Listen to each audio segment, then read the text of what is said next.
So, ladies and gentlemen, I welcome you all in the new episode of Unnaked Truth, Story of Becoming a Teacher.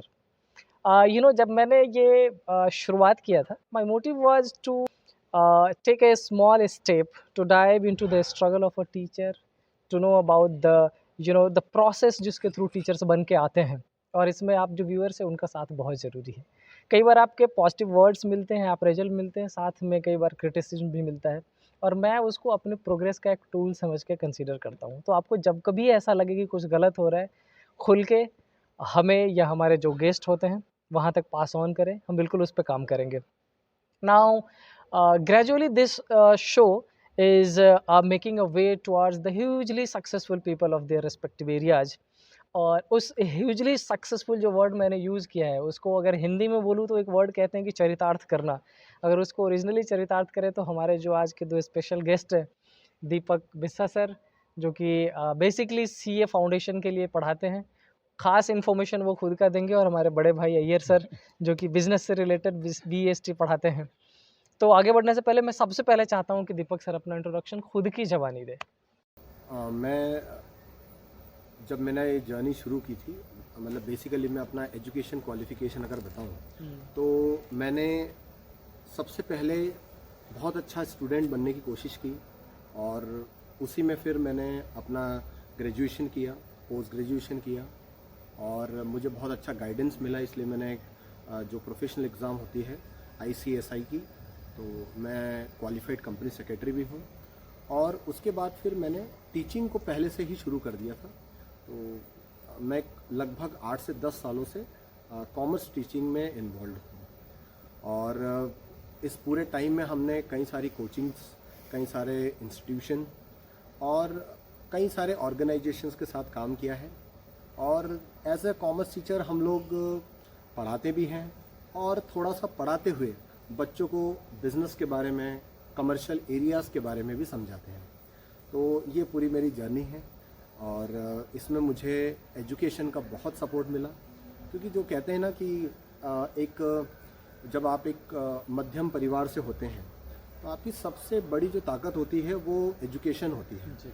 और मैं इस बात को बहुत ज़्यादा फील करता हूँ, क्योंकि एजुकेशन ने मुझे बहुत अच्छे लेवल पर पहुँचाया और जो भी आज रिस्पेक्ट मेरे पास जो भी है या बच्चों का प्यार जो भी है वो पूरा का पूरा उस एजुकेशन के कारण ही है, या जो हम ज्ञान खुद इकट्ठा कर पाए या बच्चों को दे रहे हैं तो उसके कारण ही पूरा का पूरा हमारा पूरा बना हुआ है।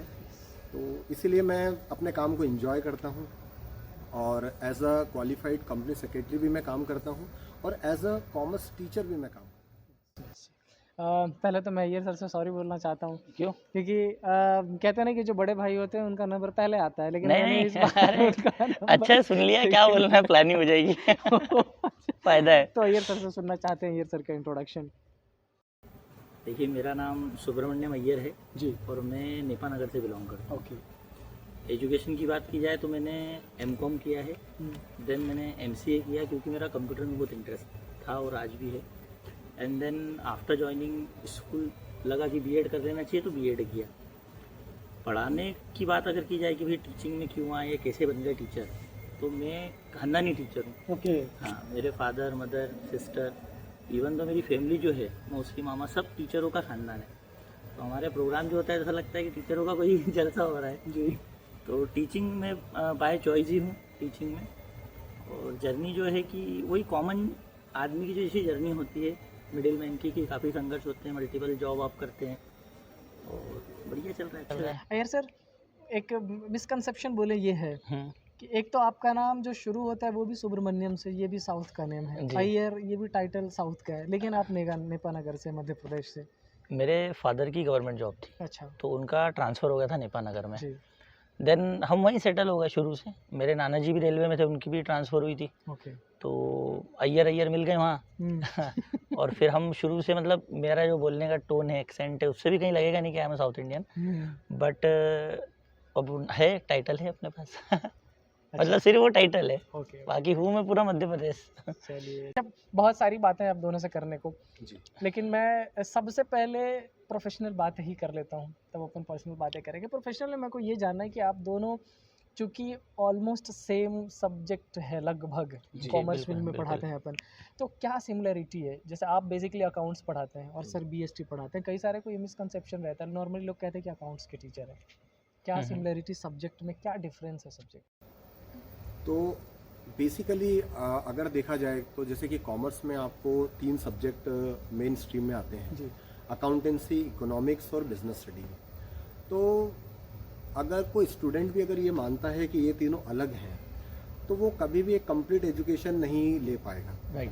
क्योंकि ये जो तीनों सब्जेक्ट हैं ये आपको एक्सटर्नली अलग अलग चाहे दिखें, लेकिन इंटरनली ये तीनों अलग होते हैं। जैसे कि अगर मैं आपको एक छोटी सी बात बताऊं कि बिजनेस स्टडी में हम बिजनेस के बारे में बच्चों को पढ़ाते हैं, फिर उस बिजनेस के ही जो प्रॉफिट एंड लॉस है वो अकाउंटिंग के थ्रू निकलते हैं, और वो जो बिजनेस है वो आपकी बहुत बड़ी इकोनॉमी का एक छोटा सा हिस्सा है। तो अगर कोई बच्चा ये मानता है कि ये तीनों अलग अलग हैं, तो वो एक मिसकंसेप्शन है। और आपको कॉमर्स कंप्लीट एजुकेशन अगर चाहिए तो आपको तीनों को लिंक करके ही पढ़ना पड़ेगा। तो बेसिकली ऐसा बोले कि हाँ। इंटरकनेक्टेड है। जी, इंटरकनेक्टेड। अब बस उसमें क्या होता है, इंटरडिपेंडेंट बोथ। अब जैसे कि मान लो हमारा पेस अकाउंटेंसी में बहुत अच्छा है, तो हम उसे थोड़ा सा थोरोली डिलीवर कर पाते हैं, बहुत अच्छे से डिलीवर करते हैं। बट इसका मतलब ये नहीं कि हम लोग बिजनेस स्टडीज़ या फिर हम इकोनॉमिक्स नहीं पढ़ते हैं। राइट। तो बेसिकली हमें भी एज ए टीचर तीनों सब्जेक्ट को पढ़ना होता है। हाँ, तो एक्सपर्टाइज आपको किसी एक सब्जेक्ट में चाहिए होती है, तो हम किसी एक सब्जेक्ट को उसमें ऑप्ट कर लेते हैं। कर लेते हैं। तो सर से एक और क्वेश्चन है, स्पेशली ये सर से। जी। नॉर्मली कहते हैं कि अकाउंट्स के टीचर है तो मार्केट की अच्छी इन्फॉर्मेशन होगी, शेयर मार्केट की अच्छी इन्फॉर्मेशन होगी। लोग सुनते हैं कि अच्छा अकाउंट्स में पढ़ा रहे तो चलो इनसे शेयर की बात करते हैं। बिल्कुल, ये ओके। मिसकंसेप्शन है या सच है? देखिए, शेयर मार्केट की बात आपने करी है तो आपने ऐसा करा है कि एक बहुत प्यारी सी नस पे हाथ रख दिया है। देखिए, शेयर मार्केट की बात आपने करी है तो आपने ऐसा करा है कि एक बहुत प्यारी सी नस पे हाथ रख दिया है। Market it's all about your interest, your study. आप कितना स्टडी करते हैं, सब्जेक्ट का लेना देना तो रहता है, जी। लेकिन आज की तारीख में मार्केट से हर कोई जुड़ गया है, फिर वो साइंस वाला हो या बायो वाला हो। अभी 2 दिन पहले मैंने एक हमारी फैकल्टी है, वो आ रहे थे तो उनको बिठाया गाड़ी में, तो वो मार्केट के बारे में सुबह सुबह सुन रहे थे। तो मार्केट को आप कितना समय दे रहे हैं उस पर डिपेंड करता है ना।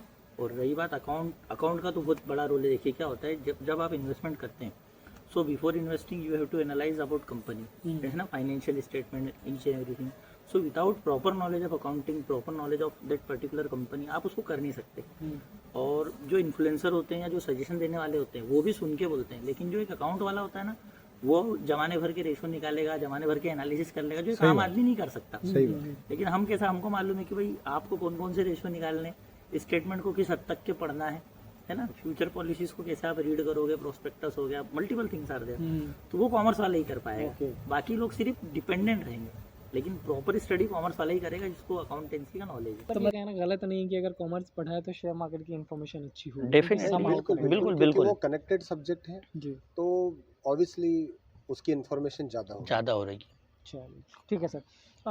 आते हैं इस शो के बेस टॉक पे। वो आपको मैंने थोड़ा सा इन्फॉर्मेशन दिया ताकि हम बात करते हैं कि वाई वी आर टीचर, और अगर टीचर है तो क्या क्या स्ट्रगल रही है लाइफ में, क्या क्या रहा है। इन सब क्वेश्चन पे आने से पहले सबसे पहले मैं दीपक सर से शुरू करना चाहता हूँ कि आपकी जो जर्नी टीचर्स की रही है वो शुरू कैसे हुई? हाँ, ये आपने बहुत ही बढ़िया क्वेश्चन पूछा है। मतलब आपका क्वेश्चन पूछते ही मैं एक फ्लैशबैक में पहुंच गया हूँ। सो जब मैं जैसे कि I am belongs to small village and higher education के लिए हमें इंदौर भेज दिया गया। जी। तो हम इंदौर में ग्रेजुएशन करने आए। फिर मैंने जब बीकॉम कंप्लीट किया तो मुझे उस समय हमारा करियर काउंसलिंग हुआ नहीं था, तो हमें बहुत ज़्यादा पता नहीं था कि आगे हमें क्या करना है। तो हमने हमारे हिसाब से चॉइस किया और हम जो है कॉलेज में हमने ज्वाइनिंग कर ली। अब 3 साल का जब कंप्लीशन होने वाला था, when I was in my last year of BCom, तो मुझे ये रियलाइज़ हुआ कि यार बीकॉम की डिग्री के बाद तो हमारा आगे जो स्कोप है वो बहुत लिमिटेड है। मतलब हम सिर्फ एक कोई कंपनी में अकाउंटिंग कर सकते हैं या एक बहुत छोटा जॉब प्रोफाइल हमें मिलेगा। फिर मैंने थोड़ा सा अपने टीचर्स से और थोड़ा सा जो मेरे प्रोफेसर्स थे उनसे मैंने राय ली, तो उन्होंने मुझे सीएस करने का सजेशन दिया। तो जैसे कि अब बीकॉम में ग्रेजुएट होने के बाद मैंने सीएस ज्वाइन किया, तो बाय डिफ़ॉल्ट ही वो करते करते 2-4 सब्जेक्ट में हमारे पास थोड़ा सा एक्सपर्टाइज नॉलेज आ गया। और इसी से जो आसपास के जो पहचान वाले बच्चे थे, तो एक्चुअली हमारे सीएस में क्या होता है कि जो सिलेबस है वो दिसंबर में कंप्लीट हो जाता है और हमारा जो रिज़ल्ट है वो 25 फरवरी को आता है। ओके। तो मतलब एज ए स्टूडेंट हम 2 महीने फ्री रहते हैं। तो मुझे सबसे पहली जो कोचिंग मिली वो उस 2 महीने के लिए मिली। मुझे 4 ऐसे बच्चे मिले जो बहुत ज़्यादा वीक थे और उनके पेरेंट्स ने मेरे से कहा कि सर अगर आप 2 महीने फ्री हैं तो आप हमारे बच्चों को थोड़ा सा देख लीजिए और हम आपका जो भी पर्सनल ट्यूशन का चार्ज होगा वो दे देंगे। बस वो मेरा जो है वो फर्स्ट बैच था और वहीं से फिर मैंने उसको शुरू किया। फिर मैं प्राइवेट ट्यूशन्स में आया, फिर मैं कोचिंग्स में चला गया। मतलब साइमल्टेनियसली मेरी स्टडी भी चलती रही, लेकिन मैंने फिर उस चीज़ को कभी नहीं छोड़ा। और फिर कोचिंग से हम फिर स्कूल्स में आए, फिर हम क्वालिफाइड हो गए। तो सीधी सी बात है, जब आपके पास क्वालिफिकेशंस अच्छी आ जाती हैं तो थोड़ा सा आपके जो सैलरी पैकेजेस हैं वो भी ठीक ठाक मिलने लगे। तो फिर हमने उसे कभी नहीं छोड़ा और कंटिन्यू कर दिया। और दूसरा कि ऑलवेज मैं कॉरपोरेट जॉब्स और एजुकेशन जो मैं एज ए टीचर हमेशा एक पीस ऑफ माइंड के बेसिस पे दोनों को कैलकुलेट करता था। तो मुझे थोड़ा सा इसमें बहुत इंटरेस्ट आने लगा। मतलब मुझे आज तक 8 से 10 सालों में कभी ऐसा नहीं लगा कि मैं अपनी टीचिंग को छोड़ के 100% कॉर्पोरेट पर्सन किसी और प्रोफेशन में जाऊँ। बिल्कुल, आज तक मुझे कभी ऐसा फील नहीं आया और शायद फ्यूचर में आएगा भी नहीं। बहुत अच्छी बात है सर। तो अब अय्यर सर ने अच्छे पूछ रहे हैं तो हम क्या आंसर भी ठीक दे रहे हैं। अय्यर सर ने वैसे तो शेयर किया है कि बैकग्राउंड ही टीचर्स की रही है, तो स्टिल मैं चाहूँगा कि अपने जर्नी की शुरुआत शेयर करें हमारे साथ। मुझे ना एक्चुअली बचपन से स्पोर्ट्स का, कल्चरल एक्टिविटीज़ का बहुत शौक रहा है और मैं डांस करना, सिंगिंग करना इसी में रहा हूँ शुरू से। तो शुरू में डांस करते थे, फिर स्कूल वाले बुला लेते थे कि भाई हमारे बच्चों को सिखा दो। ऐसा करते करते मैं डांस टीचर बन गया। फिर हुआ ये, सुन रहा हूँ मैं। हाँ, हुआ ये कि हमारे यहाँ पे NIIT की कोचिंग खुली कंप्यूटर क्लासेस की। हमारी फाइनेंशियल पोजीशन थोड़ी सी पुअर थी, मम्मी को पेंशन मिलती थी, तो लोग सब कंप्यूटर सीखने जा रहे थे, हम भी चले गए। अब फीस सुन के फिर वही सपने टूटते हैं। तो मैंने सर से बात की, भारत सर थे, मिला सर आप मेरी फ़ीस कम कर दीजिए और जो भी रहेगी साफ़ सफाई वगैरह मैं कर दूंगा लैब के आपकी। तो बोले ठीक है। बोले अब वहाँ दिन भर पढ़े रहो, दिन भर सीखो। एक दिन क्या, वो भारत सर आए नहीं, उनकी मम्मी की तबीयत ख़राब थी, तो मैंने पढ़ा दिया। सर आए बाद में, सर को पता चला, बोले पढ़ाया किसने? बोले साई भैया ने पढ़ा दिया। फिर सर ने बोला चलो ठीक है। फिर 1-2 बार चीज़ें रिपीट हुई। मैंने सोचा, मेरे को बोला यार एक काम करो, तुम पढ़ाओ। बोले ऐसा करके फिर मैं कंप्यूटर पढ़ाने लग गया। फिर मुझे ही पता चला कि डांस टीचर से कंप्यूटर टीचर की सैलरी ज़्यादा बेहतर है। तो मैंने बोला यार मेहनत भी बहुत है, थकते भी ज़्यादा है, तो बोला चलो आज से अपन कंप्यूटर टीचर। ऐसा करके मैं IP टीचर बन गया। फिर वक्त की रिक्वायरमेंट बदलते गई, कभी बोले अकाउंट्स पढ़ाना है, अकाउंट पढ़ाने लग गए। यहाँ जो इनके करंट स्कूल में तो बोले बिजनेस की पोजीशन खाली, मतलब बिजनेस पढ़ा देंगे। अल्टीमेटली पढ़ाने का तो बस यही है कि आपको सब्जेक्ट से प्यार हो, बच्चों से प्यार हो। और मुझे टीचिंग पर्सनली बहुत अच्छी लगती है, क्योंकि मेरा मानना है कि किसी भी इंसान में, वो बोलते हैं ना समाज का निर्माता एक टीचर होता है। वो एक पुरानी लाइन है पर वो सच है, ये ऐसा मेरा भी मानना है। क्योंकि आज मैं मेरे बच्चों को, देखिए सोशल मीडिया के ज़माने में घर पे बहुत अच्छे संस्कार मिल जाते हैं, लेकिन सोशल मीडिया उस पूरे संस्कार को 1 सेकंड में ख़त्म कर देता है ना। सही, पूरी गंदगी भरी हुई है। लेकिन अगर आपको ऐसे में एक टीचर मिल जाए, एक अच्छा टीचर जो आपको ये भी बताए कि पढ़ाते तो सभी है, करिकुलम तो सभी पढ़ाना ही है, लेकिन पढ़ाते पढ़ाते अगर आप बच्चे को थोड़ा सा कल्चर सिखा दें, थोड़ा सा उसमें पेट्रोटिज्म, नेशनलिज्म जगा दें, तो वो ज़रूरी है। तो मेरा ज़्यादा फोकस उस पर भी रहता है कि यार पढ़ाते पढ़ाते कैसे भी बच्चे को अपन उसके कल्चर से जोड़े, जो भी उसका कल्चर हो, और थोड़ा सा देश के साथ भी जोड़े, क्योंकि वो भी ज़रूरी है। तो मैं ये सारी चीज़ें भी करता हूँ, मेरे को मज़ा आता है। सर, बहुत ही प्रोफेशनल टाइप का फील कर रहा हूँ मैं ऐसी बातों से। लेकिन जब टीचर बनने और जो रिस्पॉन्सिबिलिटी आती है टीचर बनने के बाद की, अगर उसके बारे में मैं बात करूँ, तो कई बार मैंने ऐसा सुना है कि सिचुएशन जो है वो अपने लाइफ का क्रिएटर आपको बनाती है। कई बार सिचुएशन ही है जो एक अच्छे जो डिफरेंट सेक्टर में अच्छा जॉब कर सकते हैं। लाइक कोई अगर सिविल्स की प्रिपरेशन कर रहा है वो सिविल सर्विसेज कर सकता है, कोई CA की प्रिपरेशन कर सकता है वो CA में जा सकते हैं, मेडिकल वाले लोग मेडिकल में जा सकते हैं। लेकिन सिचुएशन ऐसा बनता है कि उसको टर्न कर देता है टीचर की तरफ। तो आप दोनों की अगर मैं 30 सेकेंड्स में राय चाहूँ, तो क्या ये सच है कि सिचुएशन हमें इस फील्ड में लेके आती है?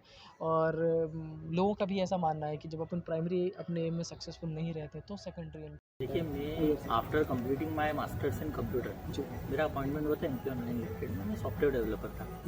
मैंने वहाँ पर 8 महीने काम किया। मुझे रियलाइज़ हुआ कि यार मैं दिन भर एसी में बैठ के ये नहीं कर सकता। मेरे को मज़ा ही नहीं आ रहा था, क्योंकि मैं पहले टीचर था और मेरी जॉब बहुत अच्छी चल रही थी, अच्छे इंक्रीमेंट्स मिल रहे थे मुझे शॉर्ट टेन्योर में। फिर भी मैंने उसको छोड़ा।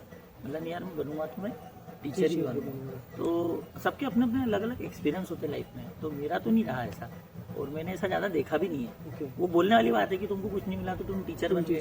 टीचर बनना बहुत टफ जॉब है, बहुत टफ जॉब है। टीचर बनना कोई मैं नहीं मानता टीचर बनना इजी जॉब है। It is really very difficult and different job. हर किसी के बस की बात नहीं। सर की क्या राय है? तो जैसे कादिर सर आपने क्वेश्चन पूछा, तो ये बेसिकली 2 क्वेश्चन है। पहला तो आपका जैसे कि क्वेश्चन ये है कि क्या टीचिंग जॉब में चैलेंजेस हैं। तो मैं आपको ये बताना चाहूँगा कि वास्तव में ये बहुत ज़्यादा बड़ी चैलेंजिंग जॉब है। भयंकर चैलेंज है। उसका कारण क्या है?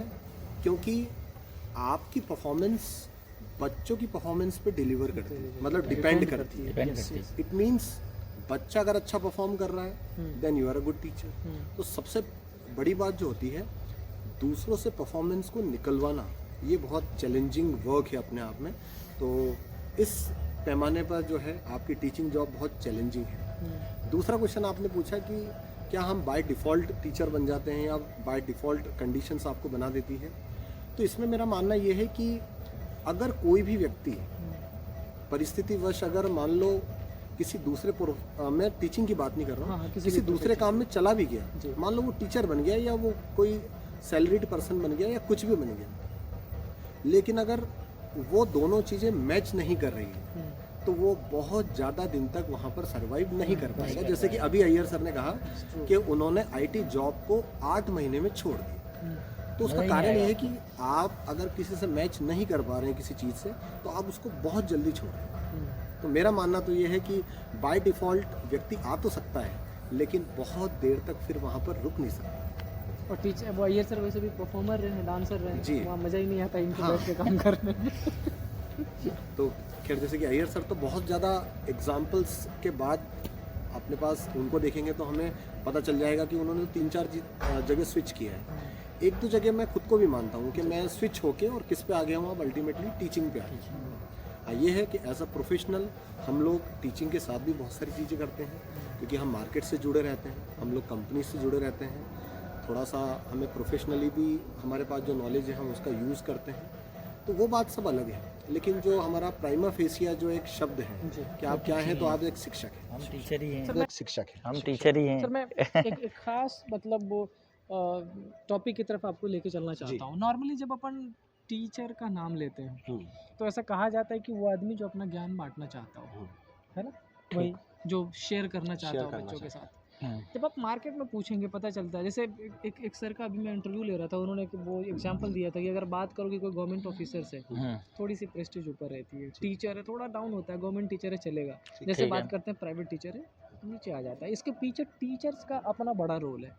ऐसा कहते हैं कि आजकल वायरल होती है ये वीडियोस कि ये टीचर है जिसको ये नहीं आता है।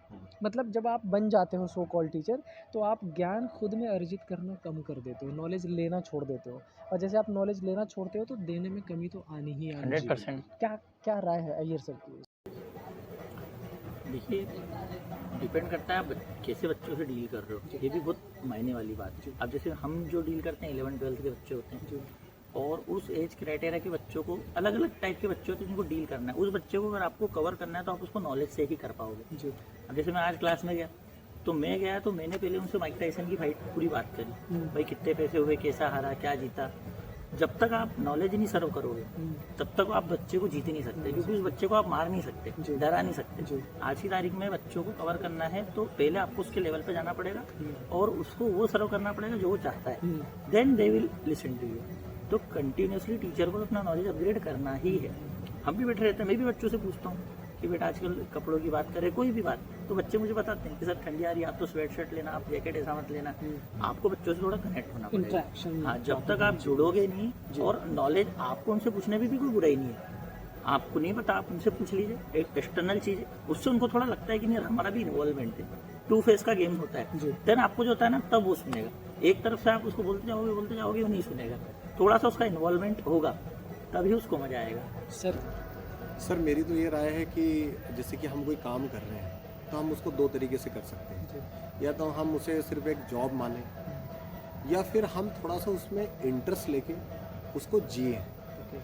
तो जो व्यक्ति सिर्फ जॉब कर रहा है वो एक लिमिटेड कंटेंट याद करता है, हर साल उसी पर काम करता है और फिर वो एक लिमिटेड एरिया तक रह जाता है। जी। तो जो आप कह रहे हैं वो एग्जाम्पल भी सही है, लेकिन अगर आप उस चीज़ को जी रहे हैं, या फिर जैसे कि मैं अगर खुद की बात बताऊं, तो मैंने अभी तक जितने भी इंस्टीट्यूशन सर्व किए हैं या जितने बच्चों को पढ़ाया है, तो हम तो उसे एज अ जॉब करना सोच भी नहीं सकते। जैसे कि अभी अगर मैं अपनी करंट ऑर्गेनाइजेशन की ही बात करूं, तो वहाँ पे तो बच्चे इतने डेस्परेट होते हैं सीखने के लिए कि हम खुद प्रिपेयर होके आते हैं, जाने करना पड़ता है। करना पड़ता है। तो बेसिकली हमें तो हमेशा अच्छे ही बच्चे मिले हैं, और हमने अभी तक भी, मुझे ऐसा लगता है कि हर साल कुछ बच्चे कुछ ऐसे क्वेश्चंस और कॉन्सेप्ट लेकर आते हैं कि हमें लगता है कि यार अभी तो हमें और सीखने की ज़रूरत जी, है कुछ बिल्कुल कुछ। बिल्कुल।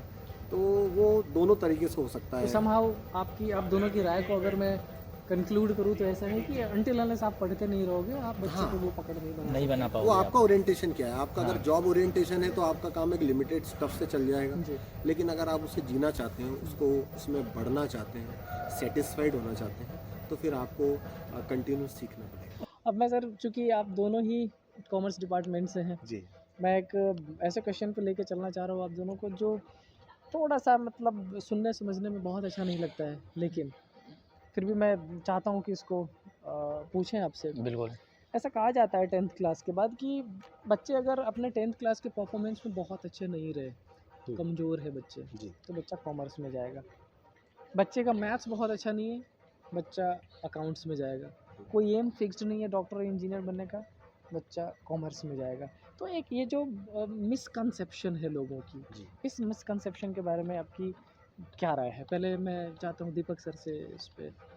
सर देखिए, जो आपने क्वेश्चन पूछा है, बेसिकली वो कुछ हद तक मैं उसको पूरा नकार नहीं सकता। उसका कारण ये है कि वो हम बच्चों में देखते हैं कि जो आप क्वेश्चन पूछ रहे हैं वो एकदम सच है, जी। कि कई सारे बच्चे जब वो मैथ्स या साइंस में खुद को डिग्रेड फील करते हैं तो वो कॉमर्स की तरफ आ जाते जी। हैं। लेकिन जो अभी मैं अगर आपको करंट सिनेरियो की बात बताऊं, जैसे कि हमारे पास यहाँ पे 2 सेक्शन है, जी। जिसमें अगर हम टॉप सेक्शन की अगर बात करें, तो अगर उसका हम एवरेज निकालेंगे तो हमारे पास लगभग 85% या 90%, मतलब 98% तक का बच्चा जो है, जिन बच्चों ने वो 10th क्लास में इतना Yes, परसेंट हाँ, किया वो जो हमारे टॉपर पास है, जी, मतलब स्कूल आपका जो स्कूल टॉपर है 98% वाला, शी इज़ और he is opting the commerce. जी। तो पहले के सिनारियों में जहाँ पर बहुत ही कम चॉइस होती थी या बच्चों को बहुत ज़्यादा कॉमर्स के बारे में पता नहीं था, उस समय हो सकता है आपकी बात सच हो, लेकिन आज के समय आप खुद देखिए कि जब 98% वाला बच्चा कॉमर्स ऑप्ट कर रहा है, तो उसे वहाँ पर अपना भविष्य दिख रहा है और वो अपना भविष्य बनाने के लिए कॉमर्स में आ रहा है। तो अब सिनारियो थोड़ा सा चेंज चेंज हो रहा है gradually। और दूसरा क्या है कि जैसे कि थोड़ा सा इसका जो श्रेय है वो इकोनॉमी को भी मिलता है, मतलब जाता है, क्योंकि फाइनेंशियल सेक्टर में ग्रोथ बहुत अच्छी है। जी। हमारी बैंकिंग सेक्टर, हमारा इंश्योरेंस सेक्टर, हमारा फाइनेंशियल सेक्टर, उसमें ग्रोथ बहुत अच्छी है। तो इन सेक्टर्स में ग्रोथ होने के कारण कॉमर्स में बहुत अच्छी ग्रोथ हुई है। ऑप्शंस बहुत ज़्यादा खुले हैं, नए नए हमारे पास कोर्सेस आए हैं और बच्चे उसको ऑप्ट कर रहे हैं और बहुत अच्छे पोजीशंस पर जा रहे हैं।